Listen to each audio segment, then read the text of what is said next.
哇！唉，你兩個搞咩啊？着到咁嘅樣嘅喂！喂，睇過？哇，村姑咁嘅 look 喎！你知唔知我哋今日試咩車啊？咩啊？你睇下我呢個造型，梗係靚車啦！我覺得我而家都好靚啊，係咯。你着到睡衣咁都叫靚。我哋試架身價非凡嘅車啊！咁換過咯，換啦！你咩 look 啊？我哋最中意襯衫噶啦。我理得你咩 look，最緊要着靚啲，唔該。咁點換啊？我有辦法啦，你理得我。你準備好未？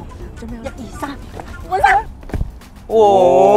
哇！唔同晒喎，真係咁啊，真係似樣都啦。話啦，女仔啊真係要執嘅，即係剛才嚇親大家，真係唔好意思嘅。唔好講咁多嘢啦，執你揀邊個啊？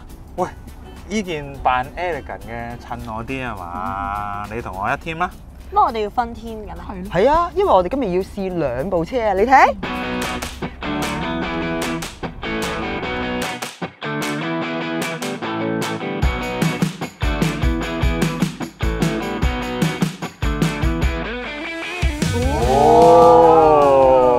係咪要換衫啊？唔換衫點襯到呢啲車啊？我哋今日試駕嘅咧就係賓利嘅 Continental GT 同埋 GTC 兩部咧都係用我哋未測試過嘅 V8 引擎嘅。咁啊 Avery 啊着得咁 sporty， 梗係跟我試開篷啦。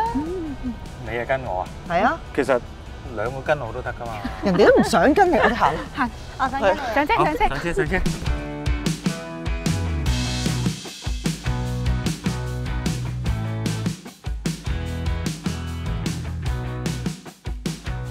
嗱，咁先交代下我哋今日測試兩部車嘅身世啦。第3代嘅 Continental GT 咧，大概喺3年前嚟香港嘅，當時咧就以 W12嘅 engine 打頭陣。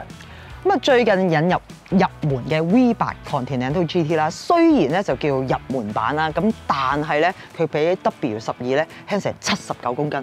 咁喺個車重比例嗰度咧，有好大嘅優勢喎。咁差唔多少咗一個我喺個前軸度都幾緊要。冇錯。我知道佢嘅風阻咧都好低嘅喎 ，CD 係數去到0.31，比上代更加慳油添啊！嚇！但係其實揸得呢啲靚車嘅就唔會計佢慳唔慳油啦，唔係咩？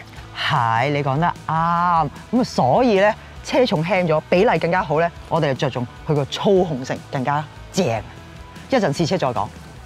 剛才已經介紹過啦，我同阿 Vivian 咧係一隊嘅嘛，大家即管留言睇下我哋呢隊講得好啲，定係Jean嗰隊講得好啲啦。先交代外形，第3代嘅 Continental GT 咧就源於一部概念車叫 Experimental 10-speed 6嘅，咁輪廓上咧佢同上兩代咧基本上係差唔多噶啦，但係扁啲、橫啲、有型啲咯。咁佢保留咗佢一貫嘅經典電鍍格仔鬼面罩啦，一望埋去就知道係 Bentley。呢4盞圓形嘅頭燈同埋尾燈咧，就用咗個新嘅設計，採用咗水晶嘅切割技術。大家細心啲睇下咧，佢裡面係好閃，好似鑽石咁樣，bling bling，炯炯有神㗎。嗱，而我最中意嘅地方係咩咧？大家向後邊睇下啦，就係呢個尾沙板嘅部分啦，用咗一個最先進嘅 Super Forming 技術，一塊個壓出嚟無縫嘅既立體，亦都我攞。佢車尾咧，我哋仲有一個特色嘅喎，就係呢個 Bentley 嘅英文字母 logo。因為近代嘅賓利車款咧係冇呢個英文字母嘅 logo，去翻80年代嘅車款先有呢個 logo。咁今代嘅 Continental GT 就向以前嘅賓利車款致敬。仲有一樣嘢你可能未必知，硬頂版嘅 GT 咧，先至有呢個隱藏式嘅尾翼，可以電動升降，喺車入邊撳個掣就會升起，有型㗎。講到港車，梗係我哋贏，點會佢哋贏啊？係咪啊？咁啊，講到 V8 同 W12有啲咩唔同咧？喺外觀上咧，其實真係好難分得出啊，係完全一樣嘅，爭少少啦。咁啊 A 柱下面咧 V8咧就會多咗個 V8 車廂仔，咁啊車尾咧就會由雙出氣喉改做4出氣喉，咁同埋咧跟條鈴咧就會細少少啦，跟20寸鈴嘅。咁 GT 同 GTC 有咩唔同咧？固然 GTC 就代表開篷版啦，仲有佢嘅軟縫咧係採用咗全新4層嘅2Z 型嘅接縫㗎。冇錯，呢個2Z型嘅接縫咧，咁啊採用咗好特殊嘅多層嘅特別布料啦。咁啊最主要嘅目的咧就係提升呢個車廂嘅靜音度嘅。咁啊據講咧就比起上一代咧嗰個關縫嘅時候咧嗰個分貝咧可以減低3分貝嘅。仲有我知道咧，佢喺時速50公里以下咧，佢可以用19秒就完成呢個開縫嘅動作㗎啦。好快㗎。我係覺得佢哋講得一般嘅。我哋講翻正題啦。我覺得兩架車咧嘅外觀都好滿意，但係顏色就爭啲啲。如果有個淺粉紅色，再襯埋個灰籠，好夢幻啊！呢啲唔係夢幻，係重口味啊！咁高調計我話嘅係湖水藍加白頂啦，陽光與海灘啊嘛。襯晒你今日嘅人梗係喎啦，佢咁中意湖水藍加白喎。佢嘅夢就係湖水藍加白咯。就係你自己。你兩個都嘅諗法都幾誇張嘅。咁一般嘅汽車牌子咧就未必幫到你。依個賓利咧就幫到你啦，因為佢哋咧有一個好貼心嘅客製服務啦，貼心到點咧？車外邊嘅顏色啦，任何嘅配襯啦，電鍍唔電鍍，拎嘅大細，全部都有得自己揀嘅。車廂仲誇張，皮啦、木啦、金屬啦、線啦、天花啦，所有材料、所有顏色，全部都可以自己話事嘅。咁真係有幾多嘢揀啊？自己上網睇啦，非常多。所以咧，你講嗰啲咩粉紅色啊，咁啊想要邊一隻粉紅色咧？其實咧，佢如果 original 冇嗰隻顏色咧，佢都會溝到有俾你嘅。至於你嗰個湖水藍，唔好話湖水藍啊，鹹水藍都係喎。淡水藍啊、海水綠啊，咩顏色啊都可以溝到俾你嘅。咁啊，上網玩都唔夠過癮嘅，咪落 showroom咯，摸下甩下，睇埋佢啲質感。講到尾都係錢，有冇？聽講賓利嘅車廂好靚㗎喎。梗係靚啦，入去睇下你就知㗎啦。好啊。點啊？係咪非常之靚咧？好靚。嗱，不過依個示範車咧就冇用到賓利常見嘅木材啦，反而用咗另一樣都係常見嘅物料喎。Carbon fiber。冇錯啦，佢嘅 carbon fiber 咧當然唔係淨係紋啦，係真嘅 carbon fiber 啦。而佢嘅處理手法咧同木材一樣，經過工匠多重嘅打磨咧，令到個表面咧充滿光澤，連 carbon fiber 咧都可以當鏡照。第一次見 carbon fiber 都可以襯托得咁 elegant。即係佢俾我感覺係啲咩咧？即係你感覺到佢嘅存在，但係又唔會太過浮誇啦。高調得嚟咧，又帶少少含蓄。你知唔知佢講緊咩啊？大家明㗎嘛？第二樣賓利嘅車廂好厲害嘅地方係咩？就係我哋坐緊嘅皮革啦。我哋依架車咧就用咗雙色嘅處理啦。咁我曾經咧去過佢哋嘅廠房睇過佢哋點樣揀皮啦，俾蚊咬啦。拗個痕啦，穿咗個細窿啦，通通都唔要，全部要最靚最靚嘅皮，冇錯啦。你知唔知嗰啲皮咧喺邊度嚟？德國公牛。冇錯啦，單一部車咧已經用咗6張公牛皮啦。9張。9張啊？9張。9張。9張啊！9張公牛皮4張。咁輪到我講一講設備啦，眼前2個12.3寸嘅屏幕啦。前面呢個中控輕觸式嘅，如果加 option 咧，仲可以變成一個會轉嘅屏幕嘅，聽講。我見過呢個 mon 㗎啦，可以3段變身啦，你可以變成 touch mon 啦，可以變成一個全 analog 嘅3個魚標啦，你乜都唔睇，再反多轉咧，就變成呢個色板，哇！裝飾靚到爆啊！咁我哋今日呢架車咧就冇裝到呢個 option， 但係即係車主有興趣咧，我覺得呢個 option 咧一定要加。咁啊，講到賓利嘅車廂，點可以唔講佢嗰啲木飾板咧？咁呢架車咧就係用咗鋼琴黑啦，你亦都可以揀雙色嘅喎。仲有啊，你知唔知成架車啊係用咗10平方公尺嘅實木整㗎？冇錯，仲要經過9小時嘅人手拋光同埋裝嵌。啲手工好靚㗎，望真啲。你睇下可以照鏡添啊！咁啊，講到手工靚喎，另一樣嘢咧，嗰啲手工都好靚啊！你留意下啲金屬位、啲金屬飾件，但凡可以轉嗰啲按鈕咧，全部嗰啲金屬件咧都刻晒呢啲菱形嘅 pattern 喺度㗎，好有觸感㗎。係咯，襯翻鬼面罩個 pattern 添啊！係啊，手工係咪好靚咧？好似藝術品咁啊！咁啊，其次咧就係啲縫線啦，啲縫線都相當講究，全部都一絲不苟嘅。你睇我哋頭枕嗰個賓利嗰個章仔嗰個縫線，繡得幾靚。咁仲有一樣咧係同硬頂板唔同嘅，就係咧呢2個開關掣啦，係控制個開篷嘅。冇錯，一個開篷，一個關篷。冇講咁多，試車冇錯，有得遞安全帶嘅，Coupe都有。我哋去出去享受陽光啊，好嘛？兜一兜先。呀，你啦。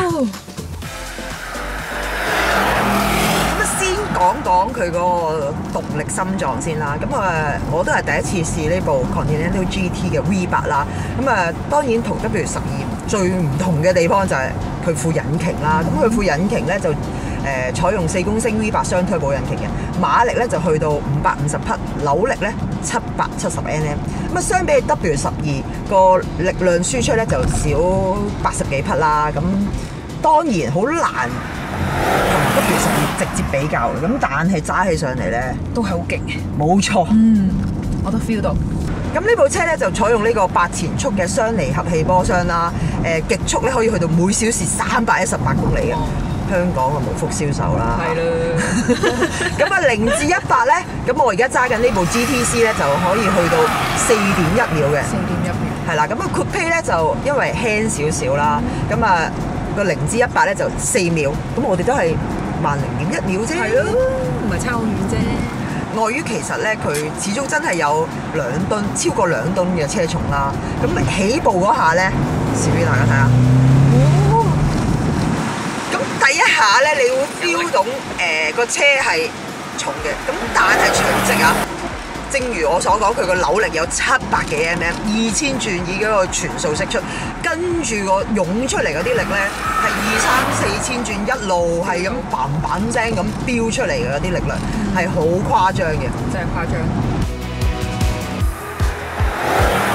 香港 Continental GT 嘅機械結構咧唔嘢少喎，究竟有幾巴閉啊？揸上去哇，都巴閉㗎！咁首先咧喺車架上邊啦，呢架車咧就係用咗同集團嗰個 MSB 車架啦，咁應用咗喺好多其他唔同嘅型號身上嘅前置引擎啦、4輪驅動啦，用呢個8前速嘅雙離合氣波箱啦，咁成個驅動佈局咧都係 sporty 㗎啦，已經。係咪唔同模式咧？佢可以選擇唔同個輸出嘅比例㗎？佢有4個行車模式嘅 Sport 啦、Comfort 啦、Custom 啦，同埋一個全自動嘅叫 Bentley 嘅模式啦。咁4個模式咧，都會因應唔同嘅需要啦，咁作出適當嘅調節啦。轉向啦，係偏向後。冇錯啦 ，Sport 或者你 individual custom 嘅時候咧，就會比較偏向後驅啦，令到呢架車咧啲彎咧揸上嚟咧就有後驅車特色。呢架車咧嗰個懸掛結構咧，亦都係唔簡單嘅。佢嘅前後嘅防傾桿咧都係空心啦，而佢嘅氣壓避震咧係有3個 chamber 啦。咁首先咧，佢可以平衡到你舒適同埋 sport 嘅需要啦。你要求更高嘅話咧，亦都可以加裝一套叫 Dynamic Ride 嘅系統啦。佢係一個48瓦嘅主動式嘅懸掛，真係可以偵測前面嘅路面，作出最快捷嘅判斷。咁呢個係 option 嚟嘅，但係我覺得喺呢個咁嘅 standard 嘅情況下咧，Continental GT 咧個 ride quality 咧已經係了不起。因為咧呢副 V8 引擎咧，佢就加入咗呢個氣缸間停技術嘅，咁即係例如果你上到高速公路啊，一啲好低負荷嘅情況之下咧，佢就自己會熄咗4缸嘅，咁淨係靠4缸運作，咁最大目的都係想慳翻啲油啦。係啊，慳油。Avery，你覺得呢部車嘅加速感點啊？哇！我反而係覺得咧，佢冇乜擾流啊！你睇下，揸咁快咧，我個頭都係 keep 到。冇乜亂流係咪啊？係啊，所以坐開篷車好正係嘛？你自己係咪第一次坐開篷車啊？係啊，感覺如何？都幾舒服，我覺得幾 chill 嘅成件事，因為可以同班 friend 咧，例如一齊去郊外啲嘅地方啦，car camping 嘅時候，可以播下歌啊，飲下嘢啊，哇！真係夠晒 chill 啊！係好開心嘅，個氣氛好好嘅。其實我所以咧，你俾我揀咧。開篷定係硬頂咧？梗係開篷啦，佢幾廿萬啫嘛，唔使揀啦，錢啫嘛，係咯，錢我冇，佢幾廿萬啫嘛，梗係揀開篷啦。加上佢閂咗篷之後咧，佢個頭先我哋都試過啦，嗰個隔音嗰個靜音其實真係做得好好。其實同我自己覺得同硬頂真係唔係差太遠咯。咁你中意嗰陣時可以開住篷嘆下陽光超下。咁想有少少自己女仔 me time 嘅時候，又可以閂住篷講下物偈、傾下偈，又聽下歌咁，啱啊，係啊，幾正啊！啱晒我哋。咁雖然咧開篷版呢個尾箱咧就得235 lit 啦，比起 Coupe 版300幾 lit 就少啲啦。咁但係如果兩者要揀一部，我都會揀開篷版咯。超嘅感覺好緊要噶嘛，買少啲嘢，揸呢部車出去買少啲嘢，聽住啲 V8 engine 聲咧，鳳聲啦，係啊，同埋嗰啲 black fire 聲，佢一炮仗聲，係嗰啲噼啪啦嗰啲聲好正。開埋 sport 嗰啲聲仲正。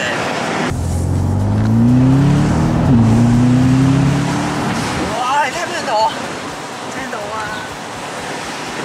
咁你平時啦都已經試好多唔同嘅車種啦，咁你覺得有啲咩分別咧？個駕駛感啊嗰啲，即係你成件事一跳咗入賓利嘅車廂咧，你就會覺得嗰種貴氣咧係好係啦，好英倫獨有嗰個風格嚟嘅，即係你成件事覺得有啲 grand 嘅感覺。咁但係你要狠劈佢嗰陣時候咧，你係估唔到呢部即係身位咁噸位咁強嘅 GT 跑車可以咁靈活咯。即係我頭先試過一啲好高速行一啲急彎咧，你發覺佢嗰個轉向咧係比我想象中快啦，架車架乾淨好硬淨啦，架車壓住個路面壓得好好嘅。咁呢架車嘅駕駛感點啊？佢差唔多成2噸2，揸上會好笨拙咧，仲要係 V8 嘅機器。咁我當然就個力量上冇 W12咁好啦，但係作為V8 呢個 engine 咧，擺落呢架車咧，我覺得反而好匹配，好啱香港人，因為個前軸咧即係少咗70幾公斤，即係其實係一個幾大嘅數字，令到你個前緣嘅負荷咧輕咗好多咧。咁轉彎時咧嗰個反應咧的而且確咧係明快嘅。咁另一樣嘢我覺得同其他高級嘅仿跑車好唔同嘅嘢咧，就係呢架車咧俾到一種好沉穩嘅感覺。佢係重嘅，2噸2差唔多啦。但係你喺高速巡航嘅時候咧，佢係真係可以壓得實嘅車，表現到一個好淡定、好紮實嘅感覺。而去到啲大彎嘅時咧，佢有4驅啦，你可以好安心咁去提速啦。再加上咧，呢架車嘅車架好，氣壓懸掛咧撐得夠實。呢架車咧去到山路嘅時候咧，你係估唔到咧佢個有咁靈活咯。譬如我哋而家去到香港嘅極速啦。呢架車嘅表現咧，淨係氣定神閒，好似揸緊一架豪華快艇咁樣樣，寧靜性咧，縱使我哋而家都要高速啦，佢嘅寧靜性咧，亦都係幾意想不到。你中意 GT 定係 GTC 多啲咧？呢個都係幾難揀嘅。咁純粹喺個外形上邊咧，我啊真係中意硬頂多啲嘅，即係跑車、仿跑車又好，跑車又好啊！我覺得即係硬頂睇落去咧，嗰個一體啲嘅，睇落去有型啲啦。第二樣嘢，喂慳啲啊嘛。第三樣嘢咧，始終咧個車體咧輕磅啲就係輕磅啲，好緊要咯。咁各方面綜合而成咧，我會揀硬頂。係比較難諗係咩咧？哇！佢啲 option 點樣揀咧？揀咩顏色啦？揀咩內籠啦？呢個真係反而先係最大嘅頭痛。喂 ，suppose 我買得起呢啲車，錢就唔係問題㗎啦，係咪先？就係錢多先，個煩惱就係選擇太多。係，我都好想有咁嘅煩惱。你俾我煩下我啦，好唔好？